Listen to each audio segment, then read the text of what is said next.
together for a full regular Drive and Dish NBA episode. It took us a while. Oh, baby. There was some hurdles, but we are here. And we do start off with warm-up jumpers before we get into everything. Obviously, we'll talk about the NBA playoffs. Congrats to the Suns. We'll talk about Bucks Hawks, and then a bunch of coaching news stuff that Woj has been tweeting about that I feel like we should get into. So for our warm-up jumpers, I'm just going to get it out of the way. We're just going to do it early. We're going to jump right into it. Kevin, you can go on your 76ers rant right now. Do it. Get it over with. I'm so excited we're back. I was going to say that, like, we've got hurdles, and like, that's the biggest understatement of the century, honestly. And thank you, everybody, for bearing with us. Hopefully you enjoyed the solo episode with me a couple weeks ago.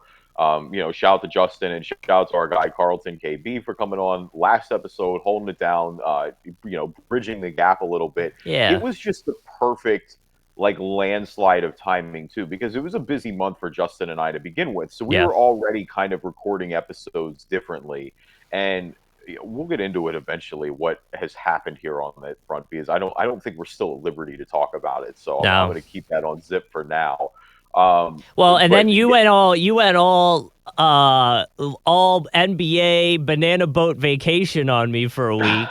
Well, yeah, that was the thing. Is like it was funny. Like, I've had this trip to the British Virgin Islands scheduled for 3 years essentially. We were supposed to go last year, but obviously that didn't happen with COVID. Even this year, and again, shout out to America for having vaccines the way we do. Like, Justin and I are both vaccinated. You should go get vaccinated if you're not, because down there in a lot of other places, across the world, they just don't have the vaccine rate that we do. So I think a big reason I was able to get into the country and begin with and not quarantine and just be able to relatively move about pretty easily was because we had the vaccine. And because, and even regardless with that, we still had to get COVID tested. We still had to do a couple of other things. But, obviously what a week that is not me complaining at all. But I guess that all ties back into the point of when this trip came up, I kind of knew the dates, and I was like, man, I might miss the Sixers if they're in the conference finals. Like, I may miss a good chunk of these games. I'll miss the beginning of the series. Worry. Like, I'll be able to keep tabs on them. But I mean, I've said on the pod, and obviously, like, I think everyone has eaten crow with it a little bit. But I mean, I fully expected the Sixers, especially with the way the bracket broke, to be able to cruise to the conference finals. Full disclosure, I've also picked against the Hawks 3 times now, and there's a chance that they're probably going to the finals. Like, I had them losing to the Knicks in the first round. I had them losing to the Sixers, obviously, and I would have had them losing to the Bucks had Giannis not. Now, granted, that still could happen. Obviously, though, it wouldn't be the way that anybody thought it would. I was so just like, I think it's the most depressed I've ever been when they blew that 26-point lead with the process. Like, I was in full meltdown mode when Tobias Harris scored 4 points. When Ben Simmons was completely a non-factor on the offensive end, when Doc Rivers just made absolutely insane lineup decisions. And I think after that, I just was pretty broken. Like, I could live with game 4, just given that it was in Atlanta, given that Embiid had just literally the worst quarter of his career. It was the statistical aberration at that point. He was playing through the torn meniscus. So it's like, okay, it's not great. It would have been an opportunity to go up 3-1 and basically put it away, and they didn't. So there were a little bit of concern there. When they lost 5, given the way that they were cruising that game, it's just, on the other hand, it also just destroyed any remote hope I had of winning the championship with the Sixers this year. Like, that was it. When they blew that game, I was like, they just don't have it. They're not there. I watched Game 6 in the Islands. They won somehow against all odds, and then Game 7 came around, and it just was exactly what I mean, they were scared. They were scared to death, and I hate boiling it down to that, but that's what it came down to, and that was what was the most disappointing to see. Is it was like, no, they were way better than that Hawks team. There's no planet. They should have won that series in 5 games. There's no planet where they should have lost that series. And instead, they just totally melted down the last quarter, and now there are a ton of questions. Now, a handful of things that we can just get out of the way, because obviously, like, it's hard to be mad after a week in the British Virgin Islands. Like, that's the thing. I think I've you luckily had that. I've just been sitting here in work mode in my office and in my house, stewing in it. And the worst part was Game 7. Nicole's been using my Joel Embiid shirt as like a going to bed shirt, which is Uh-huh. fine because I don't necessarily wear it as much. I usually wear my Ben Simmons one if I'm going to wear it for a game. Um, I probably should switch it at this point, Yeah, you probably should switch it. but so she was watching with me, and I think it was like halftime or something like that, and she was like, "This game's boring. I'm going to bed." And I was like, "What do you mean you're going to bed? Like this is an important game." She goes to bed, and she was watching Impractical Jokers in bed, and I was watching the game, and the Sixers lose, and I come in, and she goes, "So did Joel Embiid make it to the next round?" And I looked at her and I said, "No," and she goes, "Oh." Well, does that mean the Sixers lost? And I was like, what the hell do you think it means? And she was like, I don't know. I was just asking. And I was like, I don't want to talk about it. And I haven't been able to talk about it since because we were just, we weren't able to get on a podcast. And then Carlton and I talked a little bit about it off the mics. But like, I think you brought it back to Game 5. I think the moment that it was like the literal last bit of hope, the strand that was still together for me when it broke was when Ben didn't go up for that dunk and Oh pass it, yeah, which I that will was it. say, That's the right. most egregious thing I've ever seen on a basketball court. That was R- hilariously awful. And that's kind of mhm. where the moment where I just almost started laughing because of how pathetic it was and how just ridiculous it became. And that's what's crazy is as these playoffs go and all these injuries happen, it somehow gets even more pathetic. This Sixers Mhm. team minus Danny Green was fully healthy. Now, granted, shout out Danny Green. Danny Green he's one of the few Sixers that's slander proof this year for me. I Yeah. think him, Joel, and Seth Curry are the only ones I'm not Mm. furious at in some Well, way. and to me, the problem I had with Seth Curry, and it's not like literally this is like I was out He of got the roasted by Kevin Herter. It was on the defensive well, end. Like he was giving it yes, back, but I'm also not gonna like Seth Curry also had the playoffs of his life. Like he was well, yeah. at points the only Sixers offense. So Well, that's what I it's mean hard for is me to like be mad at him. you would take him off the court and then the offense would stop scoring and then you'd bring him off and Herter would just start scoring like crazy and it was like, oh my God, we got to do something. And then the other problem I had, and it's actually something that's happening with the Bucks too. So I'm interested to see how teams try to address it a little bit more. But it's like, man, Trey with this floater thing, it's like, what do you do? Because Embiid would step up and then it would be a lob pass to Collins or Capella, and they would dunk it, and I would get pissed off because it's like, oh my God, how many times are you going to let them backdoor pass you for this alley-oop dunk? But then when Embiid wouldn't step up, he'd do this like floater thing and just make this damn floater, and so it was like, I mean, I was just getting mad all around, obviously, because my team wasn't doing well, but yes, it Well, and because was, like Trey Young is amazing, and yeah, obviously I don't think anyone has upped their stock more than Trey Young necessarily. I mean, maybe there's a Herter. couple. Honestly, maybe Herter. I mean, yeah, but Trey is dropping Yeah, 40. I Kevin know, I Herter's know. a rotation bench player. Look at Trey is carrying this I team. know, I but mean, from like a expectation level, like where was expectation with Trey in general? Because he got not this traded. high.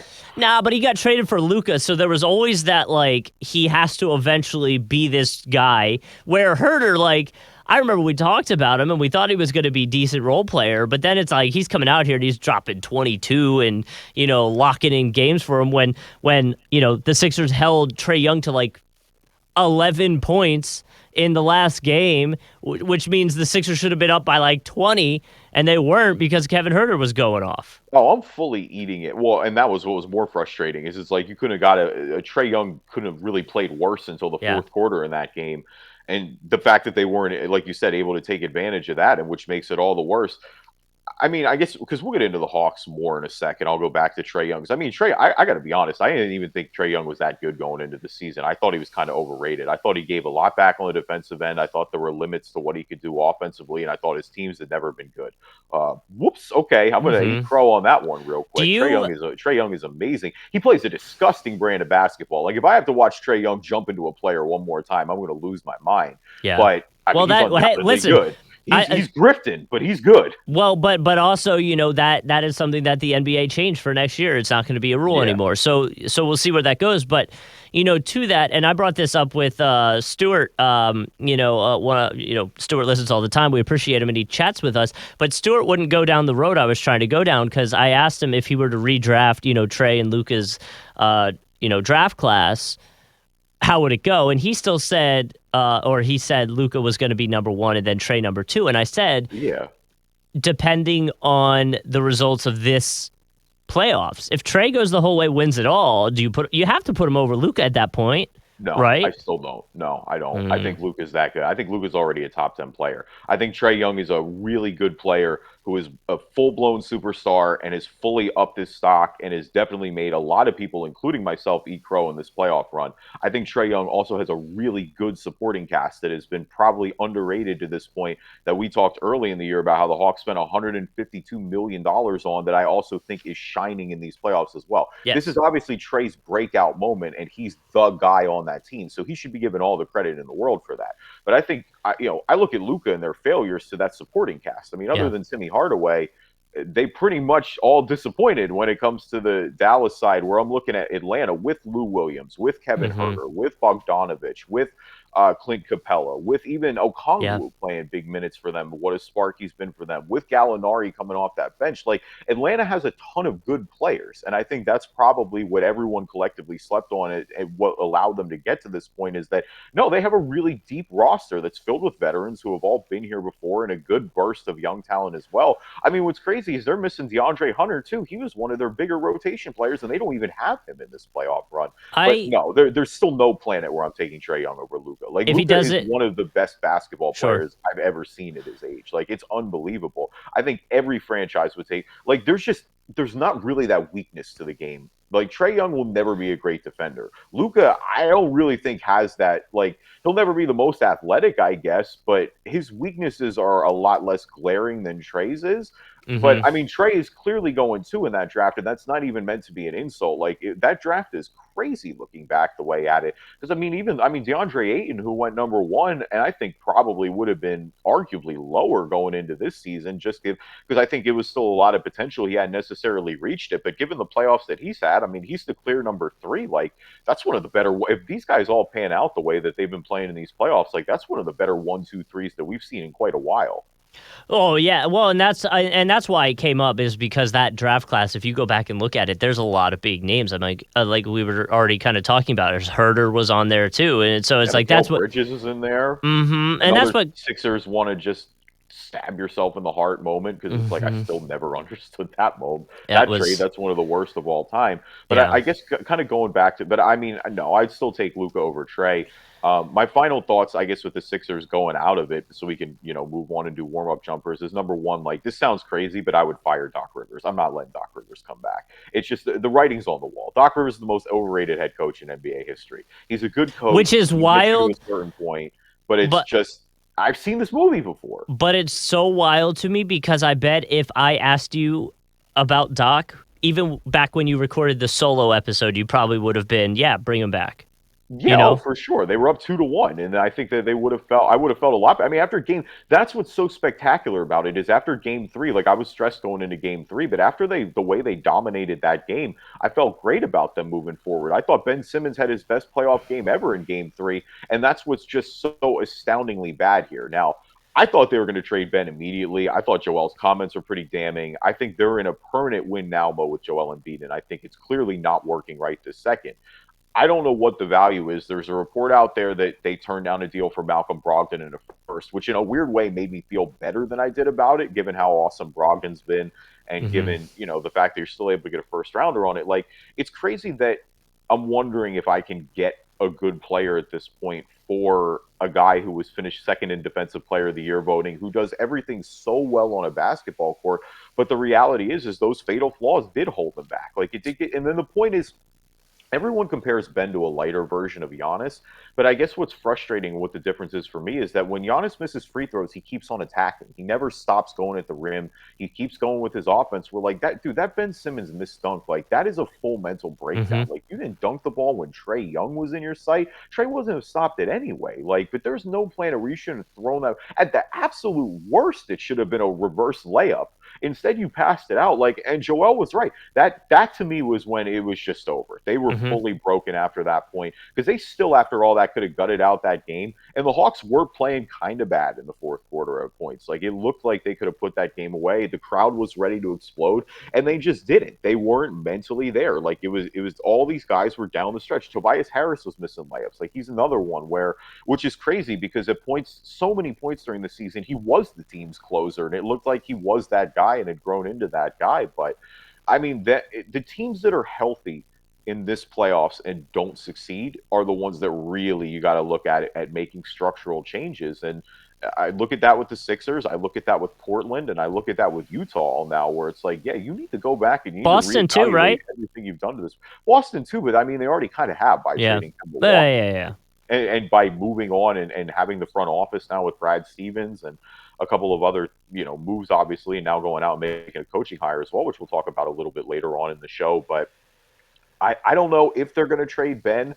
I think with Ben Simmons, this is the biggest offseason he's ever going to have because you can't really get humiliated more than Ben Simmons did in these playoffs, like personally. Like everyone is on Ben Simmons, and rightfully so, should be on Ben Simmons. He is like he regressed this year on everything except the defensive end. And to this point, I would say is a certified disappointment at that number one pick, given where we are right now. I know he's got the all-star bids, but the reality is he's been unable, like they've been winning in spite of him this year, which was not exactly what you dreamed about when you put these two together.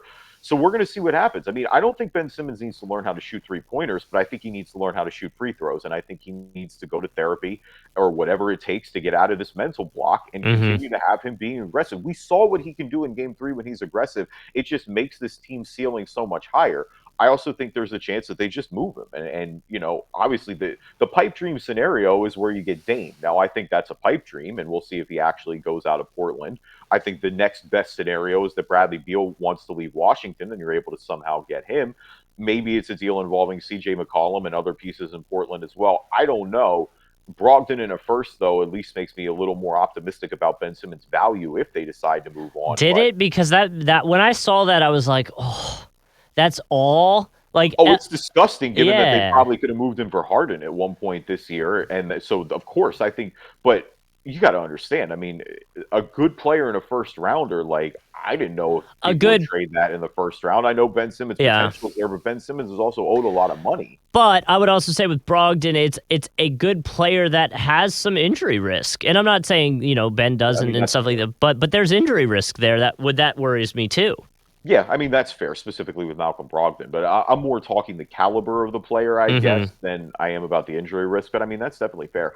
It's going to be interesting. I mean, I have faith in Daryl Morey. That's probably the only reason I have faith in the Sixers right now is because I mean that's the other reality is post Hinkie they basically pushed their chips in for 1 year. I mean they made so many head scratching moves until they brought Daryl Morey, and Daryl Morey nailed last offseason. I love the moves they made, but it's going to be a big roster. And again, with Joel, like he's in his prime. You don't get players like that this often. Right. We saw what he could do on the basketball And court. I The other sad reality is I don't think Embiid is going to be one of these players that's just due for this long NBA. Like I don't think he's going to be LeBron-esque in the sense of how long he's playing. no. Steph Curry, guys like that. Like Joel's dealt with a ton of injuries. There's a ton of wear and tear on his body. He's just a physically bigger guy. Well, So yeah, you got to maximize this window now. and that's the other part of this whole Ben Simmons thing is I think where's Embiid's head with him as a teammate. Like if it's done, if he's done with him, then you got to move on. Like you And that's the can't. reality. And I Yeah. think those comments, I mean, again, we'll see how it settles down. We'll see how Ben Simmons goes. But if I'm Joel Embiid, if I'm anyone on that Sixers roster, if I'm Steph Curry, if I'm Matisse Thybulle, like I'm furious in Ben. Ben Simmons willingly took him out of that game offensively. Like he was not there. That he basically like he turned into the worst case scenario. He turned into a 6'10 Andre Roberson. And where Hmm. you're just like, Ben, You got to what? score. Like you can't win offensively. This isn't football. This isn't a Hmm. situation where you could be an elite defender and hey, that's cool. Like, no, you have to be able to score 4 on 5. Like, it can't be that way on the offensive end. Like the Hawks, even if they're not making shots, are going to eventually make more. They're going to be able to take advantage. I mean, you had John Collins and Capella basically sitting in drop coverage guarding Embiid. I mean, John Trolling. Collins Yeah. was at the free throw line guarding Ben Simmons. That's It made life so much harder for everybody, and that's the reality. Is that Ben that. Simmons, if he doesn't fix that free throw issue, it's going to get ugly fast. I mean, he's rich, so like, Hmm. but here's the thing: Ben Simmons already won at life, but Yeah. it's what he's going to be and what he's going to be moving forward in the NBA. We're going to start to see it this offseason. And I hope for his sake that and the Sixers' sake, obviously, selfishly, that he starts to figure it out. But if you get any indication that he's not going to get any better, I think you got to move ASAP before it only gets And worse. And I wonder, I saw the rumors with the Warriors potential trade stuff. I think Barkley was the one that brought that up. But either way, I wonder if there's anything there. And then the idea being, his sole purpose there is to be defense because everyone else can handle the offensive side, depending on how that trade or something like that would go out. But yeah, there's something to that. And then the other thing I wanted to hit before we move on, and I know we'll get into the Hawks more, is remember at the beginning of the season, like Collins wanted out. Like he wanted gone. He wanted to be He declined off. his option. Yeah, and so it was like, are we good now? Like you can't leave after a run like this, right? I mean, I don't know. I think it's somebody's going to give him a lot of money after a I run like this, and so guess. that's the thing. Is it was kind of weird that I don't know why Atlanta didn't tender him that offer. At least if nothing else, you get a year. I mean, at the bare minimum, John Collins was a double machine, and he was Yeah. under team friendly control. That was always kind of weird for me. Obviously, I think they probably wish they had that back now. But that's where we are at this point. Yeah. Yeah. Um, it's in terms of the Warriors. I don't.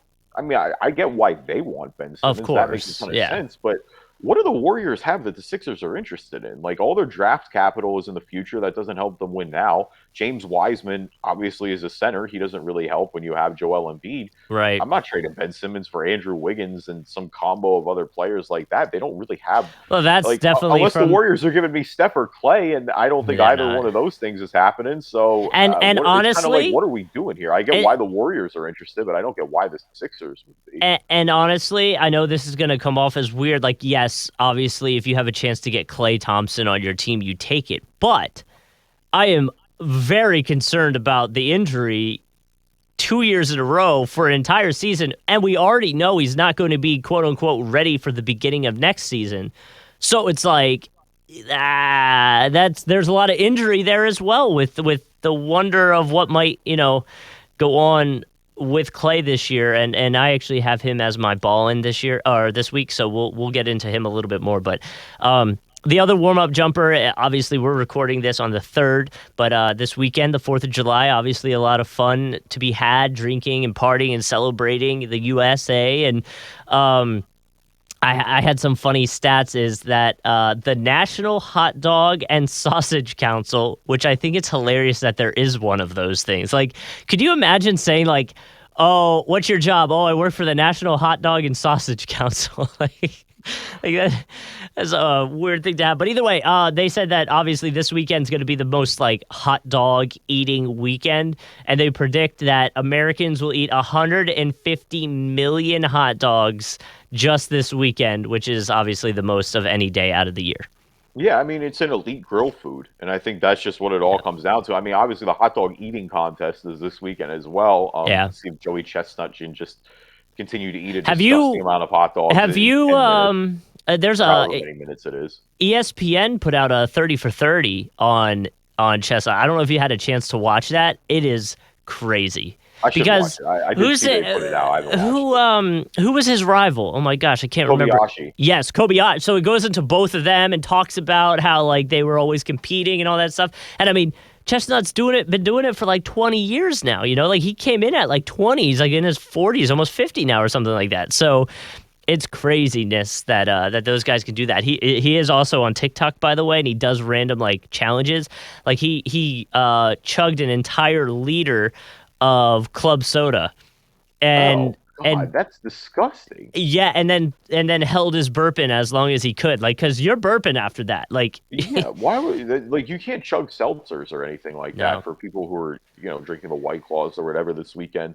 yeah. Um, I had a Corona seltzer the other day, and I guess this will shoot down any advertising that they may ever have with us. But it was so bad.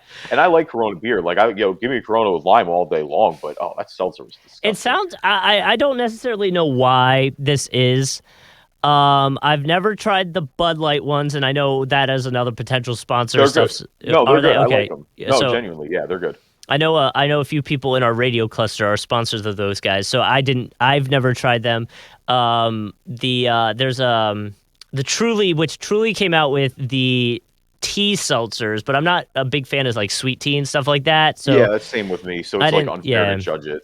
I like their but lemonade ones more than their original ones. The well, original ones are kind of mhm. anime, but the lemonade ones, those ones are good. I have realized that in general with drinking now, and I don't know if it's just because I've gotten older and there's like the past few weeks, some stuff has happened in my personal life that makes me look at drinking a hell of a lot differently. Um, but I don't like anything. I don't like stuff that is sugary, and I think that's because I'm older. And then Hmm. I like stuff that's a little bit stronger, so I don't drink as much. You know what I mean? Like I'd rather have something that's almost like an IPA. Like I don't like the taste of IPA, so it's kind of a bad example. Oh yeah, I'm totally out on But IPAs. I This is not an IPA friendly podcast. but They're just not for me. but instead of drinking, say, 5 Bud Lights, I at this point in my life would rather drink say it's an amber, but it ends up being like a 9% alcohol content beer instead of like a 4.3 or whatever Bud Light is. You know what I mean? Like, so Yeah. that maybe I have 2 and I've got a good buzz and I'm done, instead of like just slamming Bud Lights until I finally feel something, like I think it just that's the depends. other part. No, I mean, I agree 100%. I do think that's part of growing up a little bit.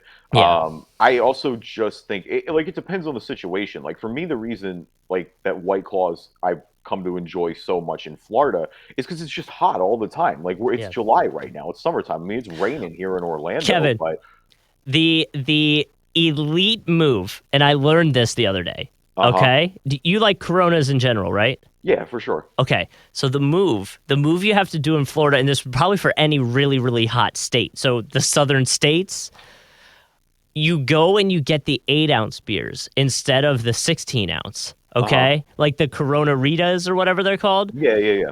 The reason being is because you will finish that drink because it's half of a beer. You'll finish it before it gets warm. Yeah. I mean, I believe So that. That makes yeah, sense. they're smaller, but they don't get that you like. You'll finish it, and the whole time, because there is nothing. Literally, you cannot convince me there's nothing worse than the last sip of a Corona when it's warm. That is the absolute most disgusting tasting thing in the world. It's up there. I mean, It's but gross. I mean, any of those beers though that work well with like a lime are great for like Sure. Corona, Yeah. Modelo. Yep. Like I like Modelo a lot. Modelo is probably my favorite with those like Land What did I Shark have in even. I Um, had one in Cancun for our honeymoon. was it Sh- Carib? No, That's so what we I had at BBI and it was crazy. Soul, Oh SOL, yeah, yeah, Soul, yeah. yeah. I've heard of that. Yeah, That one's good, and I'm pretty sure that's like their cheap version of like drinks. Like it's yeah. like their Bud Light down there. So like, sure, I'm sure anybody that knows more about it is probably like, okay, that's just what it is. No, It's like someone being like from New York and being or up north and being like, man, I really like Jenny. Like this is the peak. This is the peak drive-in dish experience right now. By the way, this is hilarious because I'm sure we're probably like 25 minutes at least minimum into this 30, episode right now. 30, but 30, yeah, right? Okay, so we haven't even introed the show yet. We've done nothing except talk about the Sixers and talk about the beers that we we are enjoy. Like back. we are fully back, baby. If you don't enroll with this now, like this is peak. But I'm kind of with you though. Like Bud Light's the perfect keeping your buzz going, but I also would rather drink 2 good beers at this Yeah, point.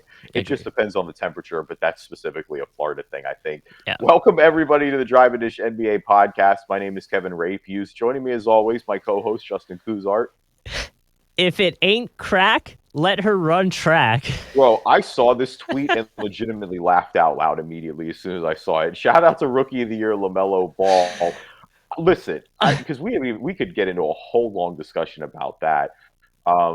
It's tough for me because I get that she broke the rule and she Yeah, should know better going a month into the of Olympics. But course. why on earth are we testing people for weed still? Like, it's not a Yeah, performance enhancer. She runs track. This wasn't like she was doing HGH. This wasn't like yeah, she was doing. And I'm hoping the only good thing that comes out of this with the Sha'Carri Richardson conversation is that it gets people to change this because we've seen it start to loosen in the NBA. We've seen it start to loosen in the NFL. Like, marijuana is legal in almost 20 states in the United States, and it's medically legal in well over half. I think it's damn near like 35 or close to yeah. 40 at this point. So why are we testing for this I, still? It's just kind of like going back to the beer point. It's like really, you're telling me Sha'Carri Richardson could go slam 5 brews before a race mhm. if she chose to, and that would be fine. But she couldn't smoke a joint when her biological mother passed away, apparently apparently to cope with the pain. Like, I get that she broke the rule, and she's aware of that, and she said Yeah. so in the interviews afterwards. And like, I understand that you got to know the situation, knowing that you're this close to the Olympics, but also it's like, holy hell, what are we still testing for weed for? And like, that should be the Yeah. same thing in the NBA, in my opinion, as well. Like, I don't know why you test NBA players for marijuana. I'm totally with you, and I'm totally think it's crazy. But yeah, I'm more on the side of, well, you knew it was the rules, and it's like, it might be one of those rules that takes a lot longer to change because it's the Olympics. So it's not even like just the U.S. You know what I mean? Like, it has to be a world thing almost, where like in a way it's It's getting accepted. there. I Oh, mean, and I Mexico know, legalized too recently, so like Mexico yeah. countrywide, it's Yeah, legal now. and and So and and I get that, but it's like one of those things where, like, if you're in Mexico, if you're representing Mexico, I bet they still tell you, like, hey, you got to stop. Like, you can't do it. It's so like, I completely agree that it shouldn't be a thing they test for. It shouldn't be something they yeah, do. But at the end of the day, she knew the rules. You should have not done it if you wanted. You did it, so you have to accept the punishment, and she seems to be understanding of that. So it's like, it's one of those things where everyone's coming to her defense on it, and I agree with it. But at the same time, there's the council is essentially just going to look at it and be like, well, this was the rule. She knew the rules, and we move on now. yeah. And hopefully it does change in the future. I hope it spurs the conversation. I guess that's my greater point. I hope that it, allows them to change the rule eventually, like you said, in the future, and get this all figured out. Because I think it's just archaic at this point, and I think this could be one of those flashpoint moments. We'll see what happens, obviously, over the next few games, but disappointing in the short term. Leave us a review on iTunes, good or bad. We will read them on the podcast. If you're not an Apple user, find us on Stitcher, Google Play Store, Amazon, Spreaker, anywhere you find a podcast, you can find us. If you want to watch us talk about the podcast or watch us Mhm. on video form, we are on YouTube. Just subscribe to the Drive and Dish NBA podcast page. And 12 subscribers, so you can look up now. But obviously those out doing those all there, and obviously subscribe and get updated when we have new episodes. And now a word from our sponsors. We've got one more. Well, maybe more. We've got Bucks and Hawks that we have to figure in terms of the NBA. I feel like we already talked a lot about the Hawks. But the big thing is the Oh, just. Oh, that's not good.